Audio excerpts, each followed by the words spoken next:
Entonces así es como se hace la conexión motora, ¿no? Desde la corteza.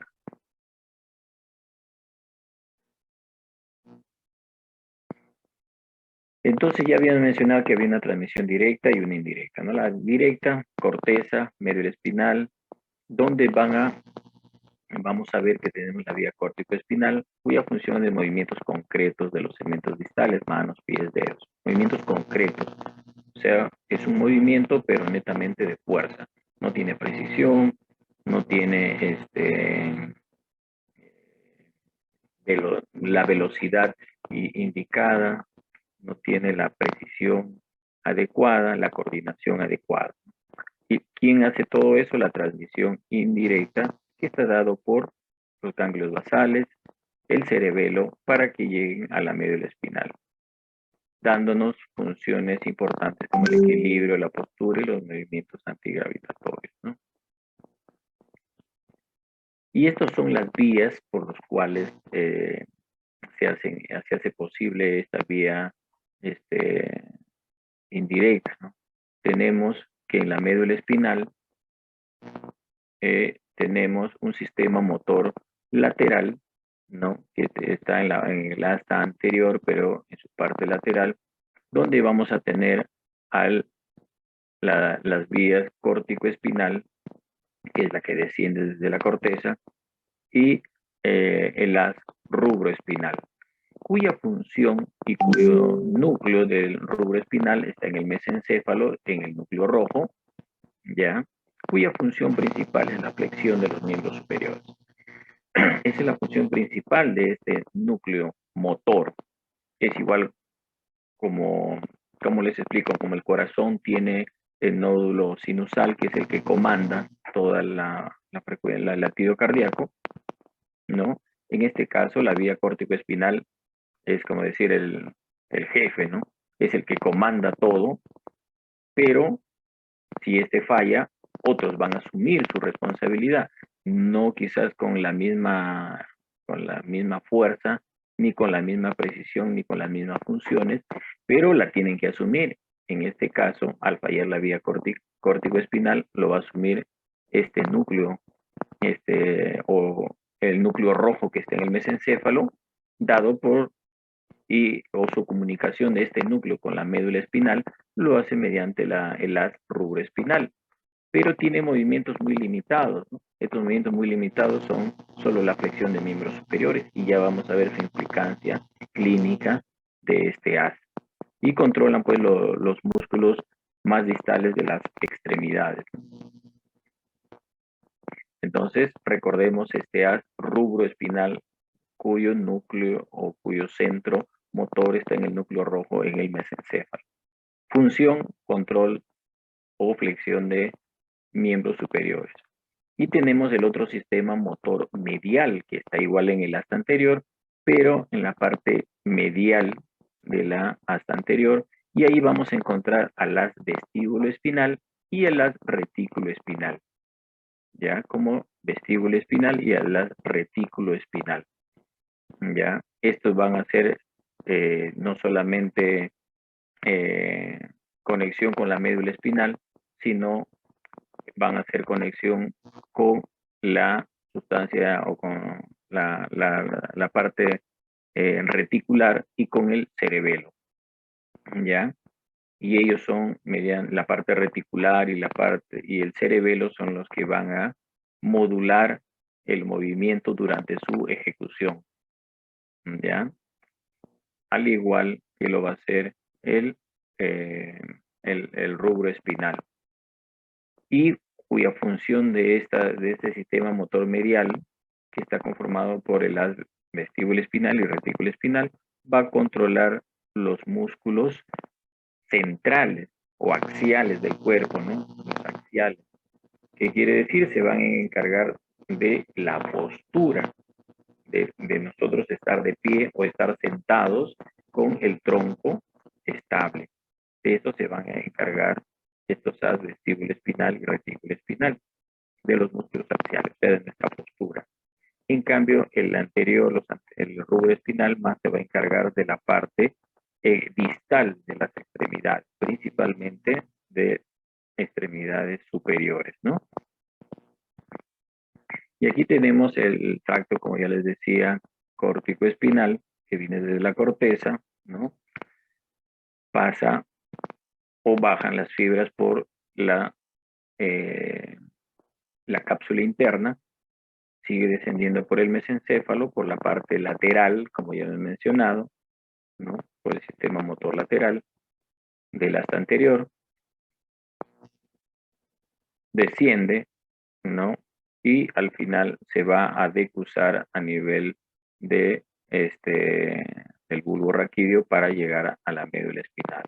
Va a sufrir la decusación, lo que llaman decusación de las pirámides, pero como les decía, un gran porcentaje se decusa, pero hay un pequeño porcentaje que pasa de frente, ¿no? Estamos hablando menor al 5% que pasa de frente, ¿no?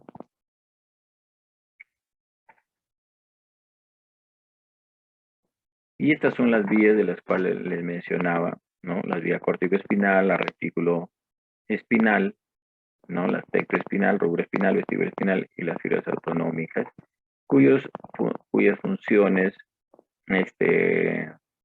dónde están ubicadas y dónde van a ir a destinarse, ¿no?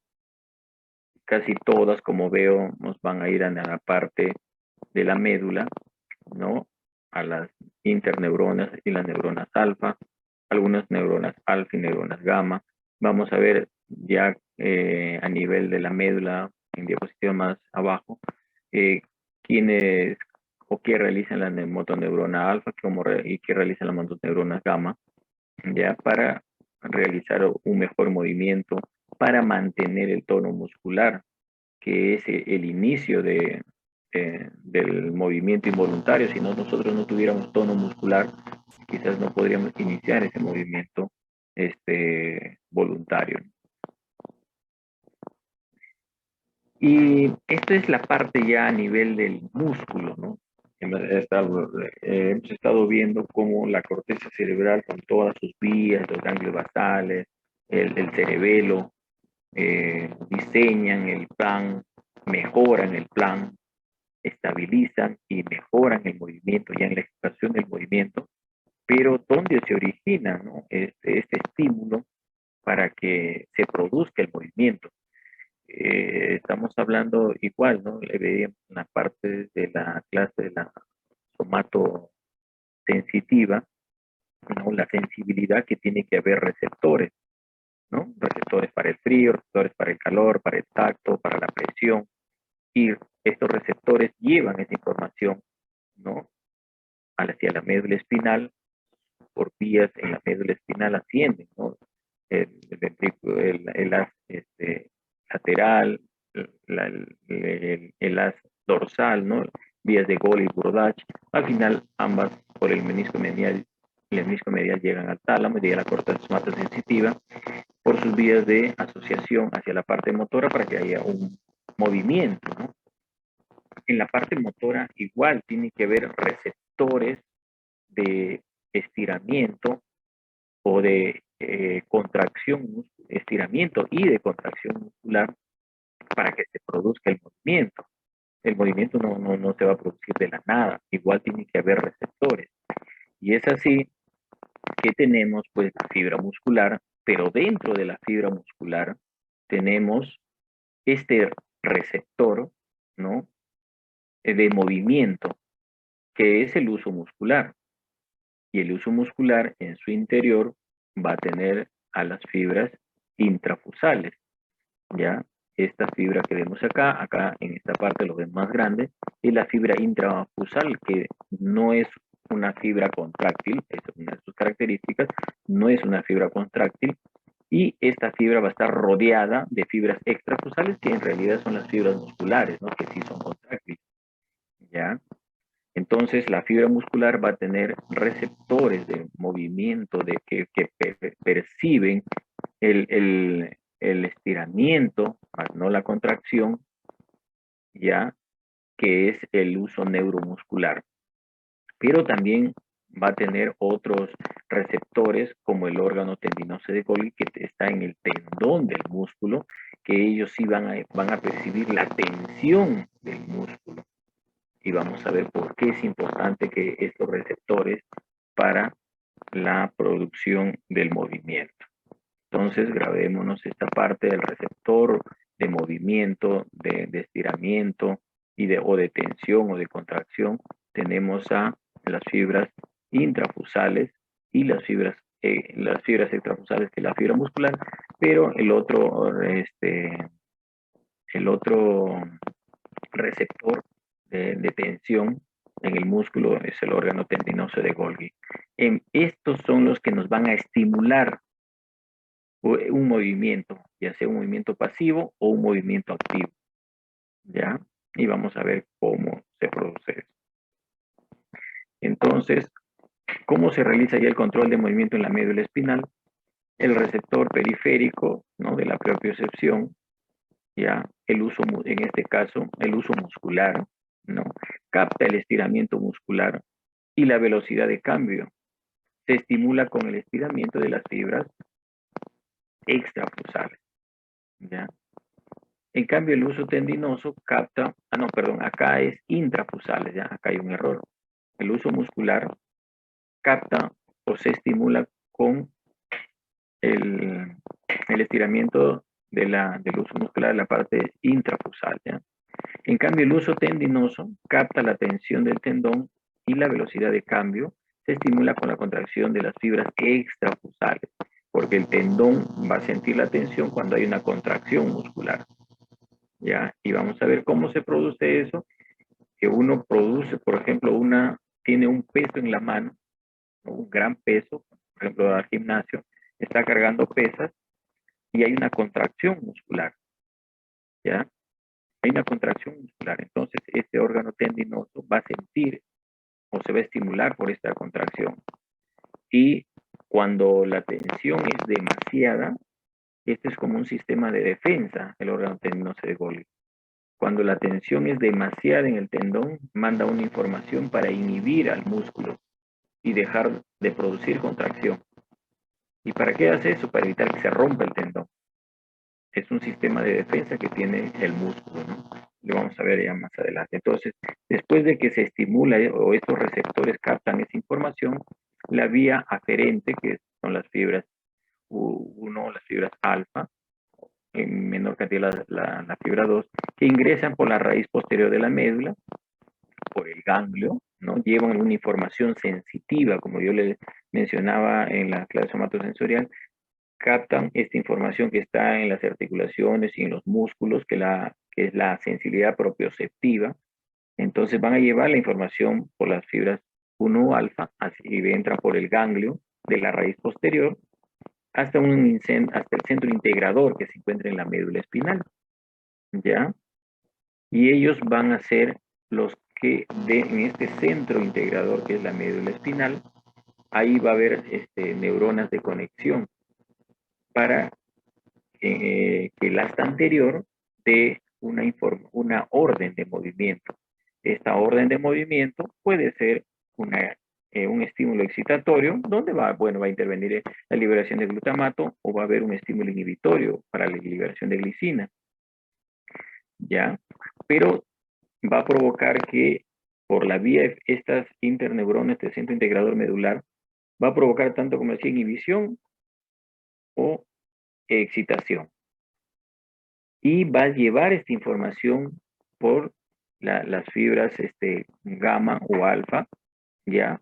¿Para qué? Para que produzcan en el órgano efector tanto una excitación para una contracción muscular o una inhibición para una relajación muscular, dependiendo del movimiento, ¿ya?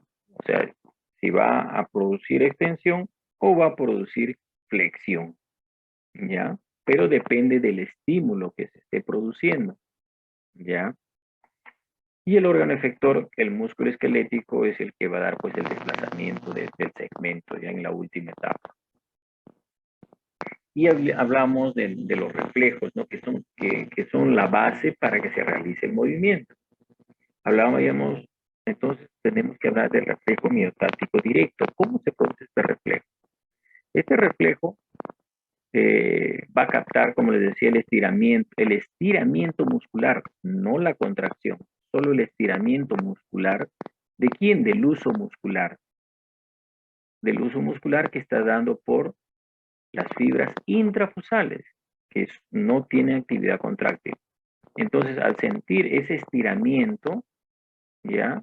Del uso muscular, llevas por las fibras alfa a la raíz posterior, al ganglio de la raíz posterior, ingresan por la raíz posterior y aquí a nivel medular, perdón, a nivel medular van a estas interneuronas o esta integración medular, estas vías en la médula espinal, al recibir el estímulo, van a provocar, como les decía, una excitación o una inhibición.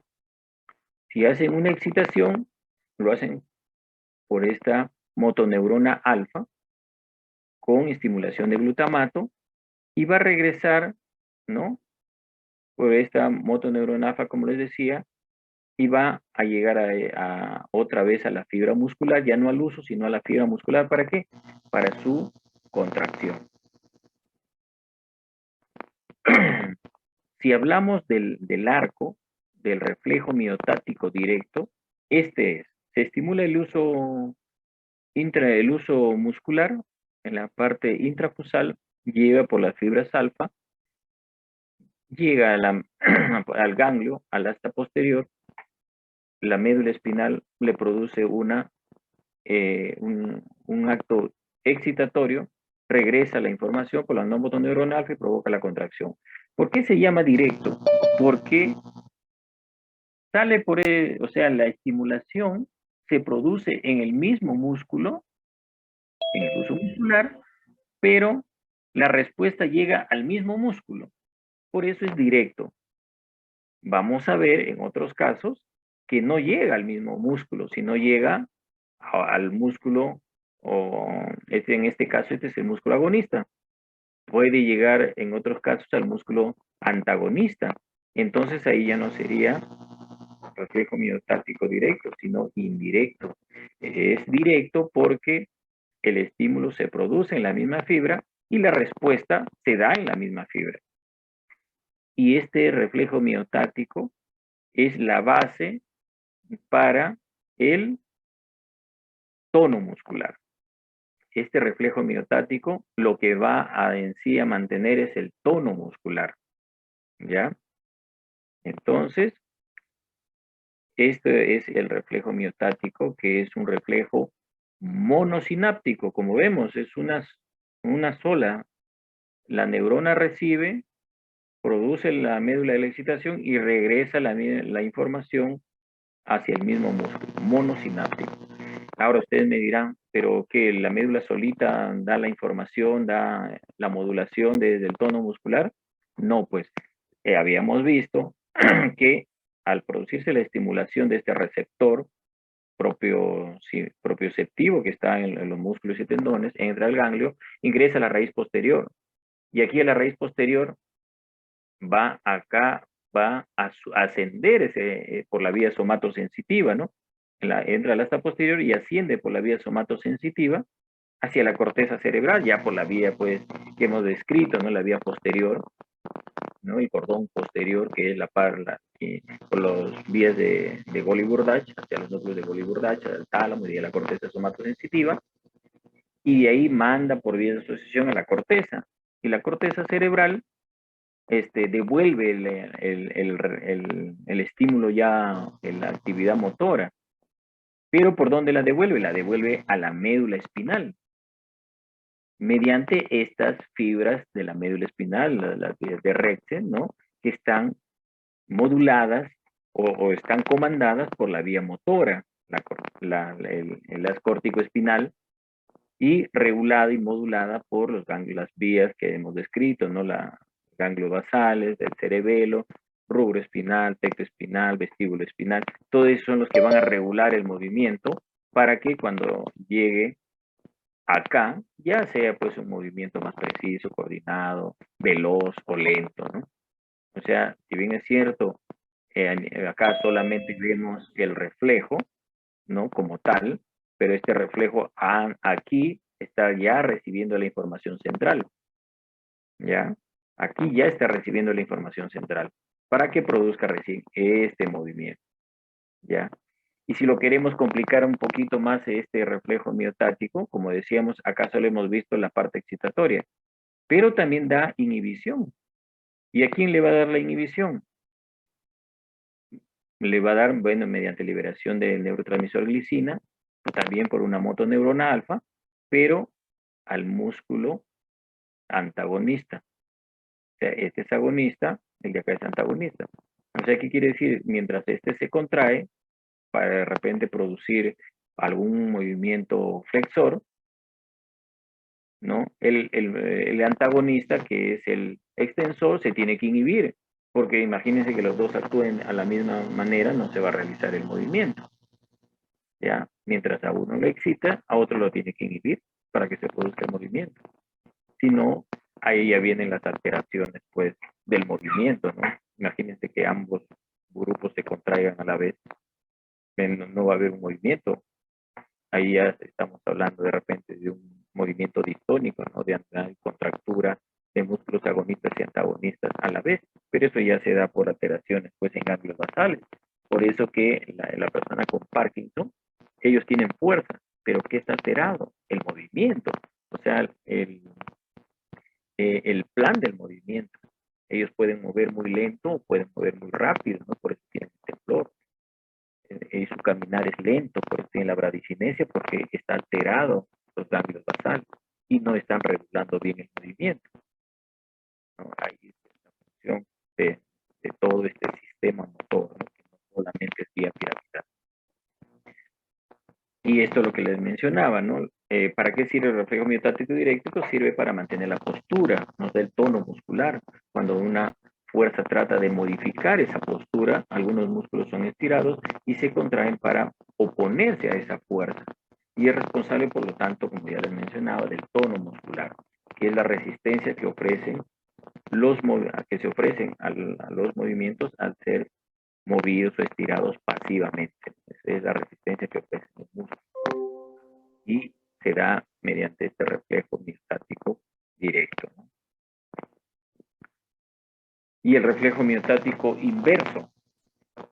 Recuerden que el reflejo miostático directo se produce el estímulo en la misma fibra y regresa la información o el estímulo o la orden para la contracción a la misma fibra. Aquí lo que va a pasar es algo diferente. Aquí va a haber ya no solo el estiramiento muscular, aquí va a haber una contracción muscular. Y aquí el receptor estimulado es el órgano tendinoso de Golgi, que está en el tendón. Entonces, este órgano tendinoso va a mandar la información, pero ya no por motoneuronas alfa, sino por, perdón, ya no por una, claro, por la parte, por la fibra alfa, 1 alfa, sino por el 1 beta.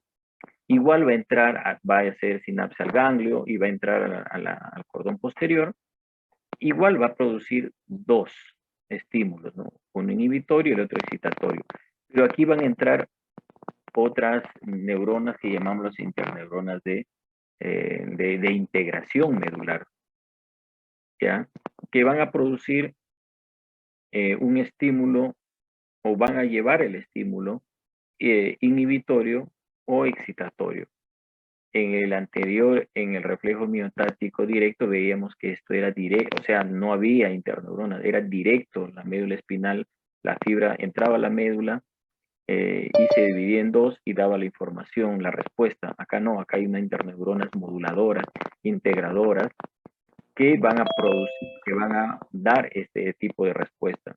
Entonces, ¿qué es lo que van a hacer? Van a estimular, el estímulo se produce acá en la fibra muscular y acá lo que va a producir es una inhibición de la fibra que ha producido el estímulo y va a producir la excitación de la fibra eh, antagonista, ¿no? Esta es la fibra agonista, donde se produjo el estímulo, y va a producir, en este caso, la excitación o la contracción de la fibra antagonista, que era lo que no se daba en el reflejo miostático inverso, ¿no? Acá la la estimulación se produce en una fibra agonista y la respuesta o la excitación se produce de la fibra contraria, la antagonista, ¿no? Y esto es lo que les decía, ¿no?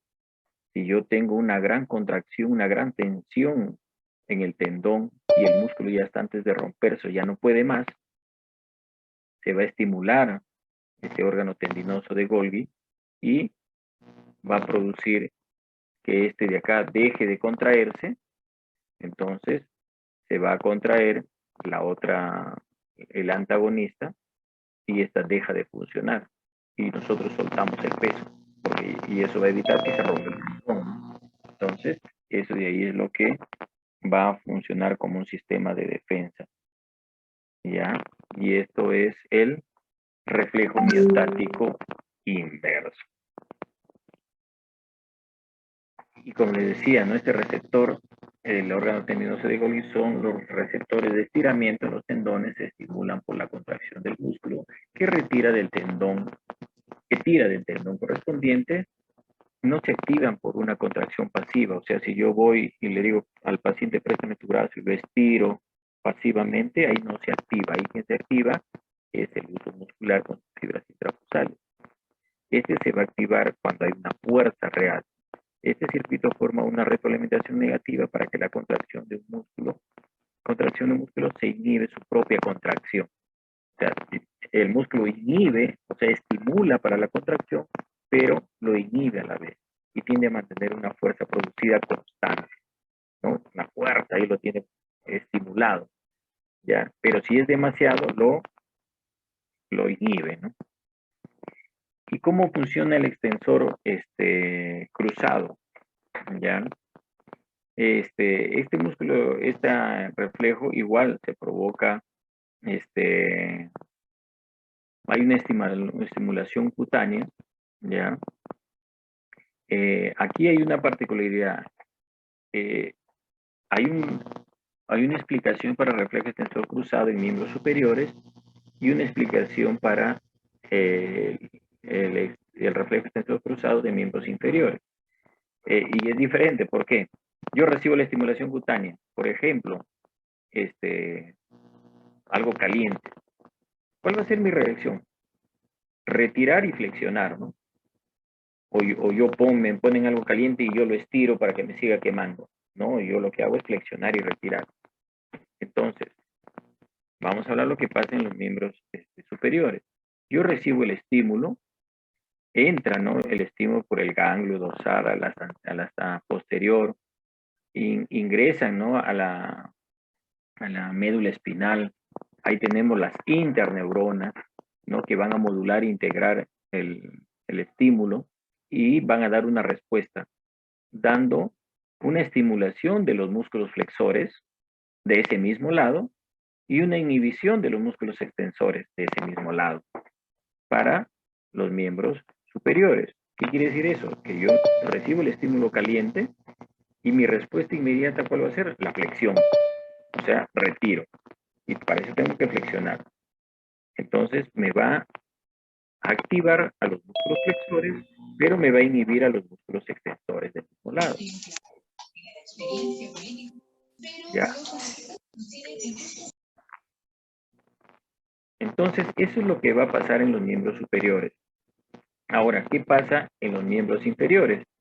Yo recibo un estímulo caliente. ¿Qué es lo primero que hago? Retirar, flexionar.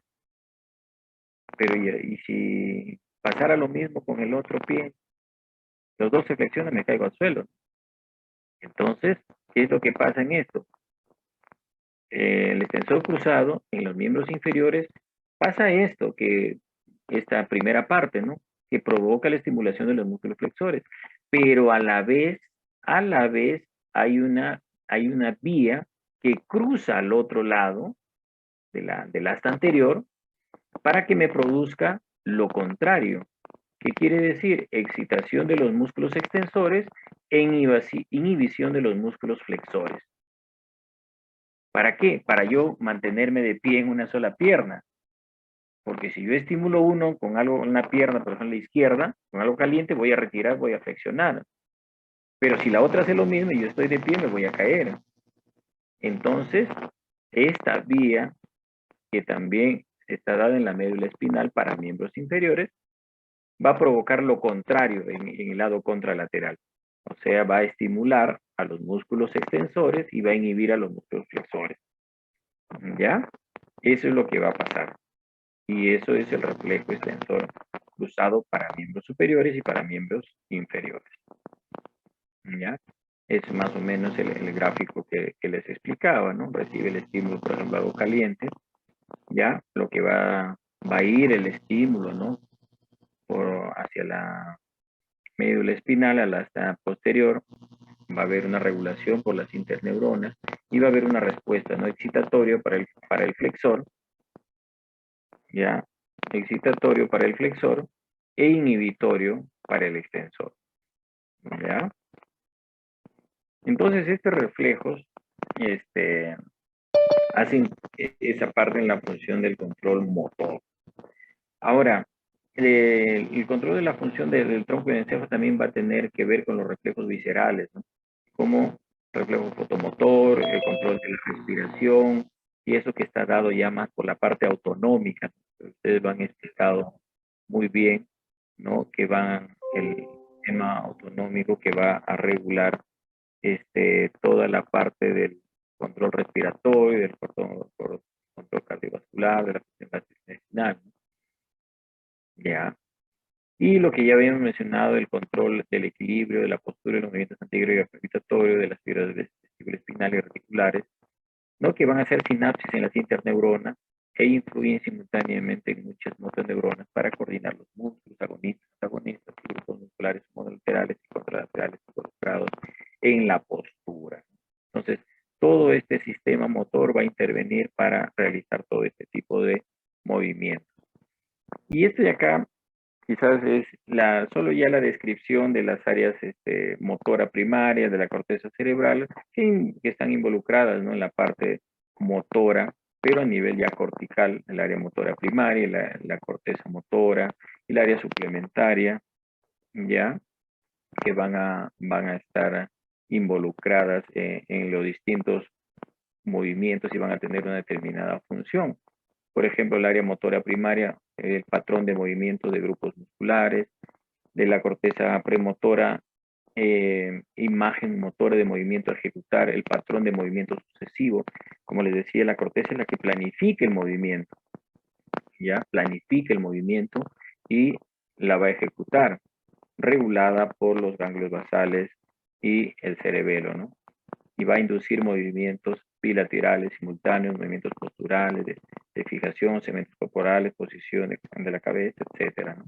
Y aquí tenemos, bueno, ya la descripción solamente anatómica de las áreas motoras, ¿no? La corteza motora primaria, la suplementaria, ya para solamente la descripción.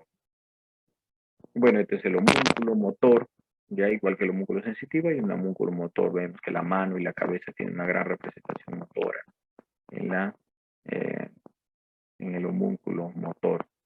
Y esto es lo que ya es un esquema integrador de lo que pasa, ¿no? Vemos cómo la corteza cerebral envía la información, ¿no? Para la parte motora, regulada por lo que es ganglios basales y todas las fibras vestíbulo espinal, tecto espinal, rubro espinal. Y los reflejos cutáneos mucosos, que en realidad no es que vaya un reflejo, que haya como les digo, un movimiento como tal, pero la diferencia fundamental es que el estímulo que lo desencadena es de tipo táctil o perceptivo y no un estiramiento muscular como el anterior, ¿no? Y además, generalmente utiliza un mayor número de interneuronas a nivel central, siendo entonces de carácter polisináptico, ¿no? Bueno, acá les dejo solamente los reflejos, ¿no? ¿Cuál es la parte aferente, el centro y la parte eferente? Muy bien, chicos, preguntas del tema.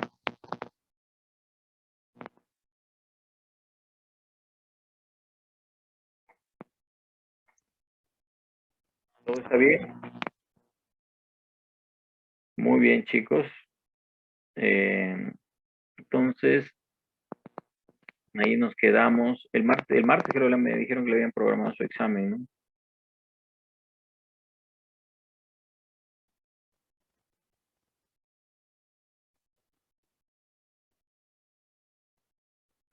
Ya, ya, entonces coordino con el doctor para enviarle, pues,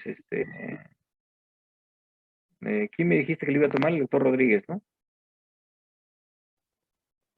Ya, entonces yo le envío, pues, en transcurso del día las preguntas.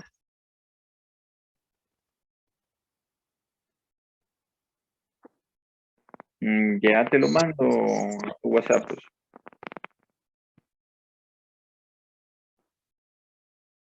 De mi parte, sí, pues 10.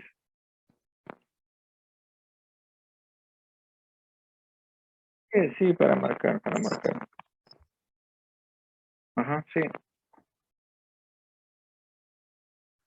Muy bien, chicos, cuídense. Nos vemos. Doctor, buenos días, no se olvide los puntos. Ya voy a hablar con el doctor. Ya, chicos, Porque, estudien, estudien. gracias, doctor.